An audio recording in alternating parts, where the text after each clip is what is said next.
Decapitator is one of the more straightforward plugins in the native effects bundle. Its sole purpose is to add distortion or saturation. But it's capable of a wide range of sounds and can be applied gently, subtly, or like a hammer. There are scores of distortion plugins out there, and many, if not most, are primarily geared toward guitar and guitar amp simulations. Decapitator is not really one of these. While it can conjure up an excellent distorted guitar sound, the Soundtoys designers envision it more as either a general-purpose tool for adding subtle edge to a variety of signals, or a club for pounding clean audio into submission with over-the-top distortion effects. Let's start by taking a look at the controls and the kind of distortion-generating circuits that are modeled here. The heart of Decapitator is its selection of 5 modeled distortion circuits, chosen by the 5 buttons in the center of the plugin. Rather than model some classic guitar or bass amps, Soundtoys chose to emulate several different audio circuits, each of which can provide a distinctive quality of distortion or saturation. The circuits are all analog. There's no digital distortion on hand, like with lo-fi or bit crusher plugins.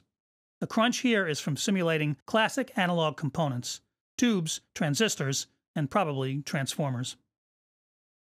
Here are the 5 analog circuits that have been modeled. First up, the A button summons up an emulation of an Ampex Model 350 tape machine preamp. This was a 1950s tube preamp circuit with that classic presence that's so sought after. This model would be suitable whenever a little vintage warmth and presence is called for. It'd be great for adding some edge to drums, bass, or even vocals.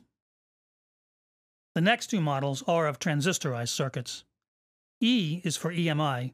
Specifically, it's an emulation of Chandler's well-respected version of the classic TG channel from the Abbey Road TG consoles that lent their sound to recordings from the Beatles, the Abbey Road album, and Pink Floyd, among many others in the late 60s and 70s. Chandler worked closely with Abbey Road Studios to design their hardware recreations of that classic gear, and this software model of their TG channel captures the fat but crisp sound of a classic TG console channel being pushed hard. The N button calls up a model of a Neve 1057 input channel. This is an older model from a vintage Neve console, predating the more well-known 1073 and 1084 circuits. What distinguishes the original 1057 is the use of germanium transistors. This was an early transistor design and is known for having a distinctive edge when pushed hard into breakup. Germanium transistors were utilized for their distortion characteristics in some classic fuzz boxes, most notably the earliest fuzz face models of Hendrix fame. Germanium transistors can add a particular edge to anything in small amounts, but they're especially good for creating that classic buzzy, spitty fuzzbox sound. And not just for guitar, but bass as well. The remaining 2 models are of tube circuits. They both emulate different tube circuit configurations from Thermionic Culture's Culture Vulture hardware device, which is dedicated to providing tube-based harmonic distortion. T models the original's triode setting, and P the pentode setting. Triodes and pentodes are tube types, both commonly found in guitar amps, as well as in other studio tube hardware. The most familiar triode is probably the 12AX7, which is employed in countless tube designs to warm up audio, or as a preamp tube in many guitar amps. When they're overdriven, triodes tend to produce mostly even harmonics, which, in small quantities, make them good for adding that subtle tube warmth and presence.